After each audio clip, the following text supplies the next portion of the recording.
Hello. Good morning, Ohio. It's James Lewis of This Dream House, the show that's all about the house. We have baseball legend Art Shamsky with us today. Art, thank you for joining us today. My pleasure. Thanks for inviting me. We are excited about having you on the show and letting our listeners know about all the great things you've been getting into. Well, I appreciate that. It's kind of a crazy time right now, as we all know. So just trying to stay busy and connect with people. And so that's why I do the podcast, the Art Shamsky podcast. And then I'm on Twitter and, just kind of busy with a lot of things. But, again, just want to stay connected and stay close to people. Definitely, yeah. With everything going on in the world, I agree with you. It's very important to do that. So what was life like growing up in St. Louis? Well, I was a big Cardinal fan, and it was just at a time when in the 40s when I grew up, just a wonderful time in terms of, well, not so much because of the World War II, but for baseball for me it was a wonderful chance to spend time with my friends and grew up with a lot of guys who loved sports and loved to practice and loved to play, and I'm really grateful for those friends that I had. And as I mentioned earlier, I just was a big St. Louis Cardinal fan. I remember going out and soft tossing with my dad as soon as I could walk. And even though I ended up signing with the Reds at a time when I was going to play professional baseball, my first true love in baseball was the Cardinals, and Stan Musial was a big hero of mine, and just followed them. But once I made a commitment to the Cincinnati Reds, my allegiance kind of changed a little bit, and I'll always remember those great days growing up in St. Louis. But I loved those days in Cincinnati when I played for the Reds. Awesome. So obviously, when you were growing up, you played baseball. But what other sports did you play? Well, I played other sports, a little bit of basketball, some football, but really sports was really for me just learning the game of baseball. And the good thing about it is I had friends that's all they wanted to do was play baseball. It's very interesting. I know a lot of guys that I've met over the years and played with and against in baseball that they did a lot of different sports, but I really concentrated on baseball. The program that I grew up with, which was the Little League in St. Louis, was called the Corey League, and Khoury, and a lot of the young players, the young kids that I grew up with, played Little League baseball and then went on to American Legion and then high school, of course. But really, I love other sports and did it mostly just to stay in condition and have fun. But baseball was my true love, and I even though in the wintertime, it was cold there in the winter, we didn't have indoor facilities, we'd find some way to work out and do things and throw and just and kind of just stay in tune with the game of baseball, because that really was my first love. So it sounds like your dedication and your passion for the sport was how you were able to overcome graduating early. Well, I did graduate early, yeah. I was real young, and what happened to me, I was almost too young when I graduated high school, and really the really important thing for me is when I decided to play professional baseball, and at that time you could sign with any team, and there was no draft, and so I had about 10 teams that were interested in signing me, and one of them, of course, was St. Louis, and in Cincinnati, I really decided that that was the team I wanted to play for. And really what's interesting about it is that they had all these great players at Cincinnati, but when I was talking to them about signing with them, they were so interested in me, and they brought me out to Busch Stadium in St. Louis at the time when the Reds were visiting, and I worked out with, I think it just turned 17, and I worked out with the Reds on the field at Busch Stadium, and what a thrill that was for me. And they had these big stars, like Frank Robinson and Vada Pinson and all these guys who would eventually be my teammates, but just the way they treated me, and Freddie Hutchinson was the manager, and Wally Moses was their hitting coach, and they took me aside, and I mean, I'm just this kid that's so thrilled to be out there on the field with them, and they really kind of led me into my desire to sign with the Reds, and that's how it all started. Yeah, I was going to say that does sound like one heck of a sales pitch, being out there with Frank Robinson, Vada Pinson, and the like. I mean, those different legends. And then, like you said, eventually they end up becoming your teammates. Wow. Well, for me, it was, I was there with Frank for 1 year in 1965, and of course he got traded that winter to Baltimore, which in retrospect was just an awful trade for the Reds. Not because we didn't get good players back, but Frank was just in the prime of his career, and they traded him to Baltimore, and then he went on to win the Triple Crown. And what was interesting, then I got a chance to play against him because most of my career was in the National League, and now he was in the American League. But I did play against him in the World Series in 1969 when we won it with the Mets. So it was a thrill for me. But I those years in Cincinnati were so special for me. I came up with all the guys that went on to be part of a lot of the guys that went on to be part of the Big Red Machine, Pete Rose and Johnny Bench and Tony Perez and all those guys that I grew up with, so to speak, and were teammates with early mid-'60s, and then they went on to have those great teams in the '70s. But I won't forget those years at Cincinnati, particularly in the minor leagues and then, of course, in the big leagues, because I made so many good friends with all those guys. And it's interesting, on my podcast a couple of weeks ago, I got Pete Rose to come on, and Pete and I were very, very close and very good friends. And he, when we started our career together in 1960 in the minor leagues up in a little town upstate New York called Geneva, New York, which was the lowest classification you could go to in the minor leagues, at Class D then. And on that team was myself, Pete Rose, and Tony Perez. The three of us would end up in the big leagues, and Tony, of course, is in the Hall of Fame, and Pete went on to have the unbelievable career that they went on to have, and still probably should be in the Hall of Fame. And I spent a number of years in the big leagues. So three guys from a Class D team went on to have careers in the big leagues, and it was just an unbelievable time for me. Definitely. I mean, three of you all end up winning World Series. I mean, you can't go wrong with that. And like you said, starting out with such humble beginnings in the D League. And the way I understand it, Pete was your roommate? Yeah, it's interesting. Yeah, he came in June right after his high school graduation, and Tony Perez and I were already on the team, and we did not particularly have a good team. In fact, we were so bad as a team, we got the manager fired in the middle of the year, which was just awful. I felt really bad for him. We were all just 18 years old, and I think at that particular time we weren't even prospects. We were more suspects than prospects. And Pete and Tony, the next year, ended up going back to Class D. Tony stayed in Geneva, and Pete went down to Tampa and played down there for Johnny Vandermeer, who, of course, is well known for the back-to-back no-hitters as a pitcher. And Pete, and then we were again together the next year in Macon, Georgia, which was A-ball. And if you would have saw us in 1960, you would have said that, I don't know if these guys will ever really get to the high minors. Who knows? But Pete went on to work on his game. Tony went on to be terrific, and we all worked at it, and we just wanted to get to the next level. And then, like I said, we were together in Macon, Georgia in 1962 in the Sally League, and then the next year Pete, of course, went to spring training, wasn't even on the big league roster, made the team, went on to be Rookie of the Year, and then went on to have incredible records, not only in the National League but Major League, and we all know the great career he had. And Tony, of course, went on to make it to the Hall of Fame with a terrific career. So it was just for me just to be part of that learning experience and meet guys along the way. And then again, when I got to the big leagues, at the end of '64 and then '65 was my first full year.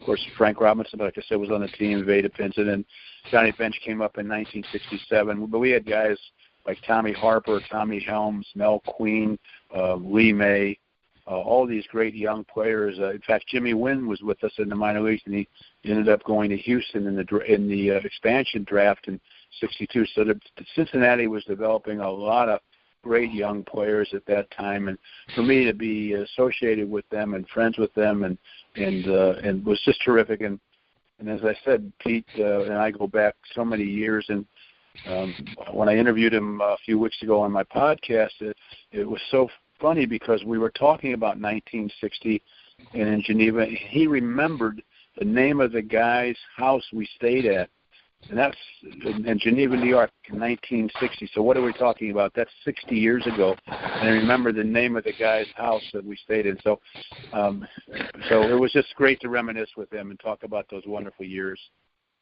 Yeah, that is the amazing thing I've always heard about Pete Rose is he is great about remembering names. Like, for example, like he knew the names of the grounds crew that, where most players nowadays don't even, pay any attention to him or would talk to him. He was very interactive and really made people feel like they were a part of the process. Well, he's got an incredible memory about games that he played in and certain base hits that he got, and I would venture to say that you're absolutely right. His memory, things that are, I don't remember what I did yesterday, quite honestly, and then he remembered things, base hits he got, back in the 60s and early 70s, and of course went on to have the incredible hitting streak, consecutive games in the National League, and I mean he's got so many records it's just unbelievable. But I would say that if you ask him about a certain thing on a certain day, he probably would remember it. Chances are he would remember it, who the pitcher was. He might even tell you what the weather conditions were. So he does have a great memory. Oh yeah, that is phenomenal. Yeah, I was going to say when you can be like, hey, it was 3 or 2 outs and runner on, and he's all like, yeah, and goes from there and just knows all the details. I mean, that is just phenomenal. What a treasure that baseball should definitely be using more of. Well, I totally agree with you. He definitely should be in the Hall of Fame. I don't know if they should have an asterisk about his name, but it's. I mean, if you look at his records and what he did as a player and his contributions as a player, there's no doubt that he deserves to be in the Hall of Fame. And I know there's some people who are still adamantly opposed to him doing it because of the gambling situation. But what's interesting and I do a lot of personal appearances, either Zoom or when we were doing them before the pandemic, and I would go out and people would talk to me about, of course, playing with the 69 Mets and being on that team, and then, who was your toughest pitcher, et cetera, et cetera. But I'd always get a question about should Pete be in the Hall of Fame, and maybe I'm prejudiced in so many ways because I just saw what he accomplished as a ball player. But here's the interesting thing about the people that don't want him to be in the Hall of Fame. The number of them, whatever percentage it is, I would say 99 9/10% of those people who don't want him in the Hall of Fame wish everybody played the game like he did. And that's the sad thing for me to hear that, because people remember how hard he played and how determined he was as a player and how great he was as a player. But those transgressions he made in terms of gambling, I think have really cost him over the years. And I don't know if we'll see in our lifetime he'll be able to even get back in the game of baseball, let alone into the Hall of Fame. Well, you, Pete, and then you mentioned Johnny Vandermeer earlier, all have really interesting records in Major League Baseball. Why does Johnny Vandermeer's back-to-back no-hitters not get more attention? Well, I think part of the reason is that you're talking about something that happened so many years ago. I think we're in a world today that a lot of the young people, and I say young people that they were born after, 85, 90, which would make them, 30, 35 years old. Mm-hmm. A lot of people don't even remember those years back in the 40s, and that's the sad thing. In 50s, they don't remember it. They just they want to know what's right in front of them right now, and I here in New York where I live, I venture to say if you talk to some of the people here who are Yankee fans and you said to them, who was the greatest Yankee, most of them would probably say Derek Jeter. They wouldn't even say Babe Ruth or Lou Gehrig or Mickey Mantle or Joe DiMaggio.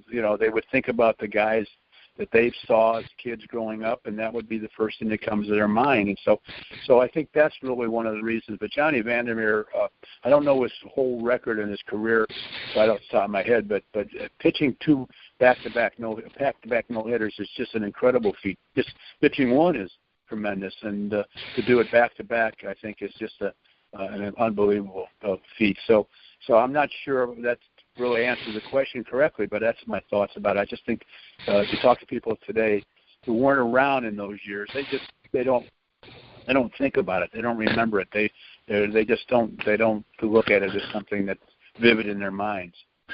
Definitely, and of course you can relate to the phrase back to back, but then you had to add 2 more back to backs on there. I'm sorry, say that again? I said you can definitely relate to the phrase back to back, and then you had to add another back to back on there as well. Yeah. Well, thank you for bringing it up. One of the fondest memories I have of playing at Cincinnati was hitting the 4 home runs in a row on a Friday night in August 1966. It was just you get in a zone sometimes. These are hard to explain. You can't really explain how things happen. But I did hit the 4 home runs in a row and over 2 games, 3 in 1 game, and won the following game. And what's interesting, we lost both those games, which kind of put a little damper on it. But I'm running into a lot of people who do remember this, especially fans from Cincinnati who remember that particular period, because it was very special for me. And of course, the bat's in the Hall of Fame for that feat. I think, if I'm not mistaken, I could be the only player, and I didn't start the first game, which was on a Friday night. I came in the 8th inning and hit 3 home runs, 2 of which were in extra innings, which was very strange in itself. But I think I'm the only person in baseball history that hit 3 in a game who didn't start the game. So that's another kind of a strange, special thing for me. Definitely. No, I agree with you. I think that is a rarity, or probably has never happened. Like you said, to not start the game, to come into the game and hit 3 home runs, or to hit 2 home runs in extra innings is also good. Yeah, well, you think if you hit 2 home runs in extra innings, you're going to win the game. But both of them tied, and we were home in Crosley Field at Cincinnati. Both of them tied the game, and then we lost it in the 14th inning, I believe. But you know, it's one of those periods where the ball looks like it's a softball, and you can't explain it. But there's many times when the ball looked like it was an aspirin. So you know, it was just one of those weekends and games, a couple games where it was just for me one of the highlights of my baseball career, and special moments, because I get to talk about it like with somebody like yourself and fans from Cincinnati who happen to remember it, or either passed it on to somebody who told them about it. It's just very special moments for me. And I can imagine the 13th, you were flying pretty high there. I mean, come off with the 3 home runs, and then, you know, I know a lot of times in sports, you know, when you start doing well, you think, hey, maybe this will continue forever, and going up and getting another one, you know. This happened on the 12th on a Friday night. The next day we were rained out.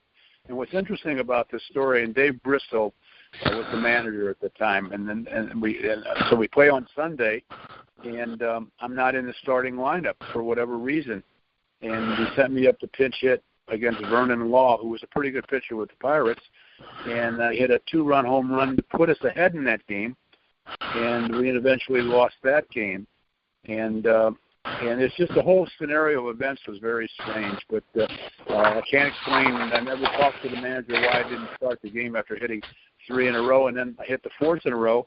And then we went to Los Angeles that night, and the next day I'm not in the starting lineup against the Dodgers on a Monday night. We flew out Sunday night, and I'm thinking, wow, what do you have to do?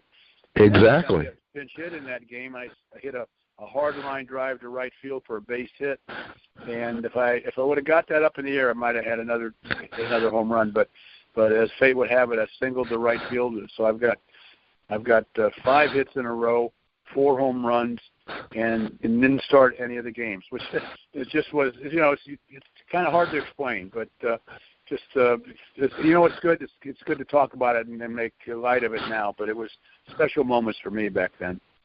Awesome. So tell us about the trade to New York. Why did you fall in love with New York? Well, when I first got traded, which was the winter of 1967, I was coming off an injury, and I had a terrific year in '66. I hit over 20 home runs. Next year, I got hurt and couldn't play as much as I would like, and so I got traded to, I believe it was in November, around this time, a little earlier in the month, I would believe, to the Mets. And when I heard about the trade originally, I was very disappointed because the first time you get traded from a team after you've made all these friends coming up in the minor leagues and then the big leagues, it's always a shock. And so that was the shock that got me. I remember when I got a call from general manager Bob Hausum of the Reds at the time. He called, and I had just come out of surgery in St. Louis. I had hurt my back during the season. He had surgery, and I thought he was calling to see how I was feeling. But and before he could say anything, I said to Mr. Hausum, I feel pretty good looking forward to next year. So he said, well, that's great because we just traded you to the New York Mets. Well, the first shock was getting traded. And I just thought about that for a second, and here he was. I thought he was calling to see how I was feeling, but before he could even ask me about that, he just told me I got traded. So the next shock for me was going to the Mets. If you remember, or you know a little about history, the Mets were just an awful team at the time. This was 1960, winter 67.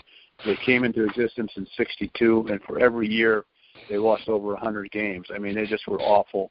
And if you didn't beat them 2 out of 3, you thought it was a bad series.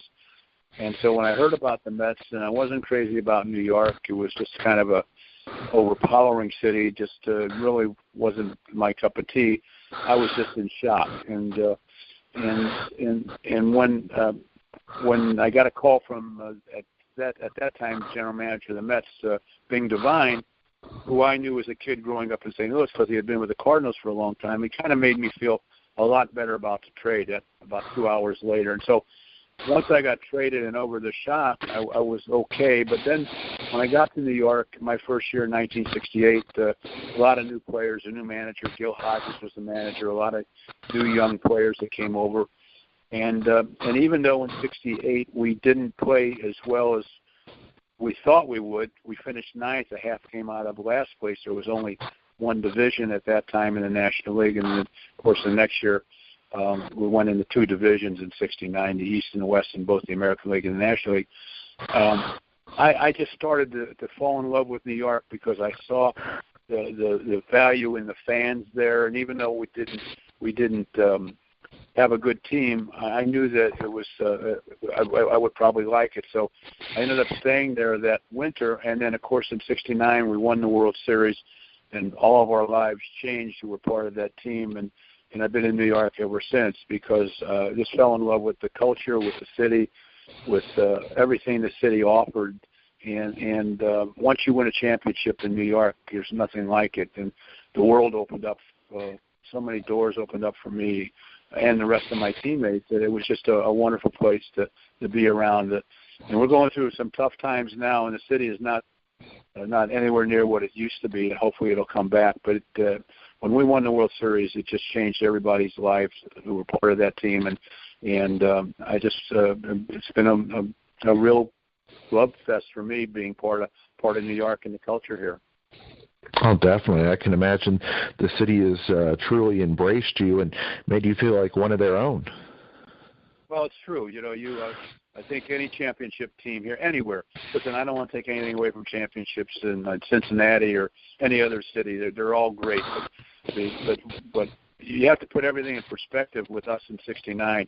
I know we're in a world that's upside down right now, but back then, the war in Vietnam was tearing the country apart, and New York was going through all these problems socially, financially, morally, spiritually. Everything was going on with riots and all sorts of strikes. And what we did as a team, we helped people get through some really tough times, and they remember that, and they've passed that on from generation to generation. And also just put that in the context of where this team came from being a last-place team to winning a World Series against a really terrific Baltimore Oriole team that won 108 games that year. And we lost the first game, and then we won the next 4 in the World Series. And that the city went wild. It went just berserk, and we just kind of so many things happened to us individually and collectively that it was just a wonderful time. And I still do everything I do in terms of personal appearances, whether it's Zoom or virtual or whatever I do now is all because I was part of that '69 Met team, and I understand that, and it's nice to reflect and talk about those other years. But for the most part, people in New York will remember that I played for the Mets, and that's I deal with that, but I don't take anything away from those years when I was in the minors and with Cincinnati, because they were wonderful years. But that '69 team really kind of was special and still is talked about today. Oh, definitely. I mean, that time in New York was amazing. The way I understand it from your book, oh gosh, I forget the title of it, the one where you talk about the three teams winning all at the same time. Yeah, that was my first book, The Magnificent Season. I wrote a book that came out last year called After the Miracle, which was a 50-year anniversary reflection on the friendships and the camaraderie we had with the '69 Met team. But the first book I wrote was called The Magnificent Seasons, and that was about in New York at that time in 1969. The New York Jets won the Super Bowl in January. We won the World Series in October, and the New York Knicks won the NBA championship in May of 1970. So you had these three teams winning in a period of time. But what's interesting about that whole story is that nobody had ever won before that. And of course, the New York Jets haven't won since. But the Knicks have won one more time, and the Mets won again in '86. And so I wrote a book about really what was going on in the city and the country and the world at the time, and how these three teams kind of helped people get through some really perilous times. And people have remembered that, and I still get Vietnam veterans coming up to me and talking about how we made them feel better about being in the worst place in the world for a brief period of time. And I get a lot of people who said they were financially in trouble or they were ill, and how we made them, even for a short period of time, feel better. And what's happened is that some of that has been passed on from generation to generation, from grandparents to parents to kids who weren't even born, and it's taken on a life of its own. And I really appreciate that when people come up to me and say, "Hey, you really helped me get through some tough times," and we were able to do that because of what was going on all over the country and the world at the time in the city. And so that team is always going to be special and very important to me. And that's, I'm still in New York because of it. After your time in New York, you ended up becoming an ambassador, basically, for the sport of baseball, going to Israel and being a manager. What was that like? Well, I managed over there in 2007. They started a league over there, and unfortunately, it only lasted 1 year. But it was really the beginning of Israel deciding that they want to develop the game of baseball, and subsequent to that, they have been real successful in the World Baseball Classic, and would have been in the Olympics had there been an Olympics, because they earned that right through some progression that they made through the World Baseball Classic, and so went over there, and the first year was a real struggle. They didn't have any fields, but you could see that they were eager to learn the game, and so subsequent to that, they've developed some playing fields, and the big sports over there are soccer and tennis and basketball.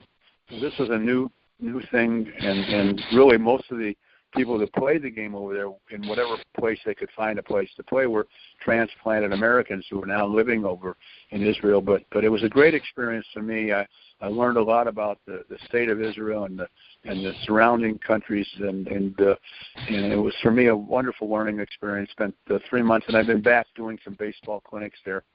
But it was just great for us to get that off the ground and help them develop the game. And I think one day soon they might have somebody who grew up in Israel playing in the major leagues. They love the game. It's just a matter of finding places to play and developing fields and organizing the games. And I think, like anything else, it's going to take a while, but they got good intentions, and it was great experience for me. Along with writing the 2 books, you're big in the media with doing TV and radio. Which do you prefer, the TV or the radio? Well, I like them both.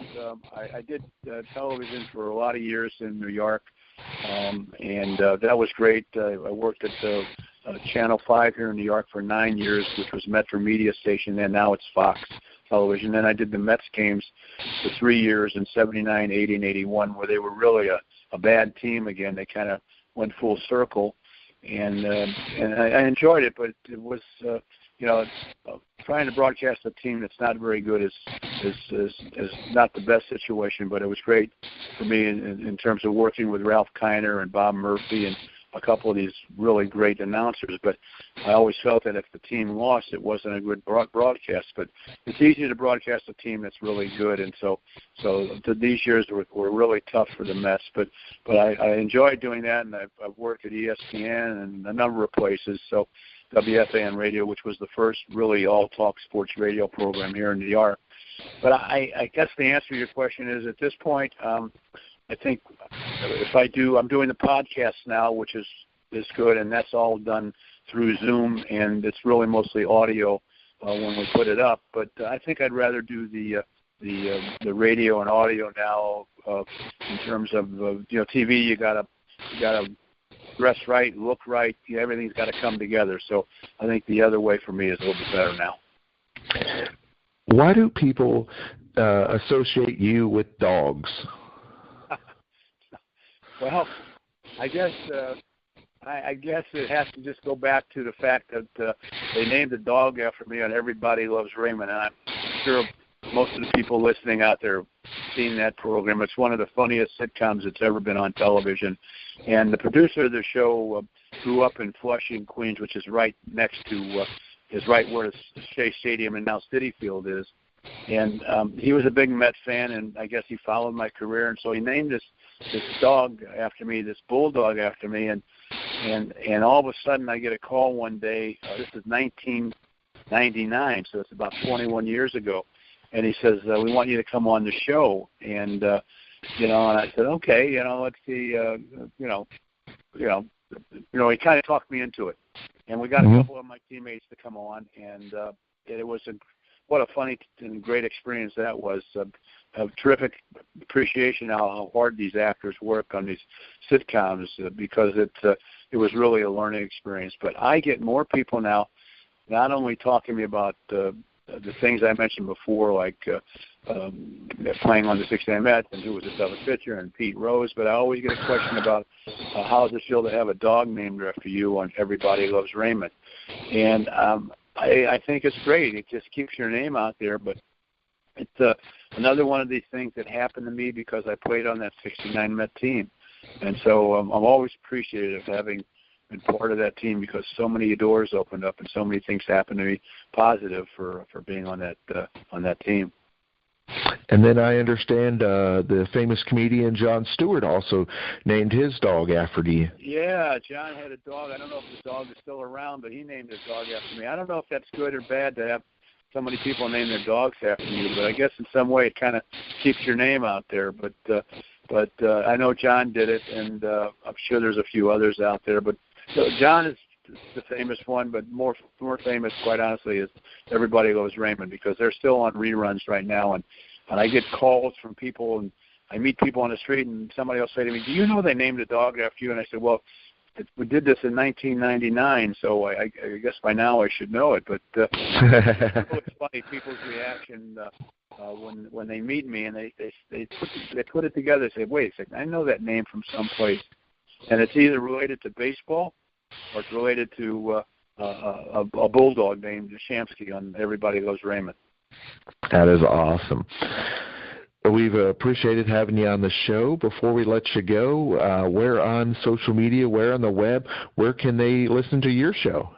Well, my podcast is simply called the Art Shamsky Podcast.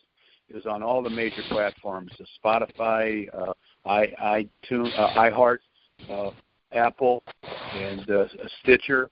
And they can also go to my website. I have a podcast page. That's www.artshamsky.com. It's got memorabilia there on the website and all sorts of information. But the podcast is on all the major podcast platforms. And they can also follow me on Twitter at Art Shamsky. That would be nice if people catch up and try to do some fun, light things and some interesting things. So always looking to have some people follow me on Twitter. And let's see what else. So that's about it, I guess. Yeah, the podcast, my website, and Twitter. So, and also, here's another thing. Thank you for reminding me. If anybody is interested, I'm involved with Cameo.com, with Cameo, Cameo, which is a way where people can find me and just ask me to do a 20, 30, 40-second video for anybody on who's having a birthday or a wedding or a bar mitzvah or anything they want me to say, comment on. They can get me at Cameo.com. So that's been a lot of fun also. Oh, definitely. That seems like a really awesome thing. I mean, with the holidays coming up, that would be a great gift. I mean, for the fans of baseball, I mean, shoot, it doesn't get better than that to be able to have a personal, Merry Christmas from one of your all-time favorites. Well, that would be great. I do enjoy it, and they're a lot of fun for me. And in fact, I get to know people a lot better, and they're really interesting. And I'm amazed I'm not amazed actually how sweet some of these people are, and how thankful they are for their relatives. I get a lot for their grandparents who were Met fans, and they want me to just recognize them or wish them a happy birthday. So that's on Cameo.com, and so that's a lot of fun for me if anybody's interested. Awesome. Thank you for joining us, Art. My pleasure. Thank you for having me.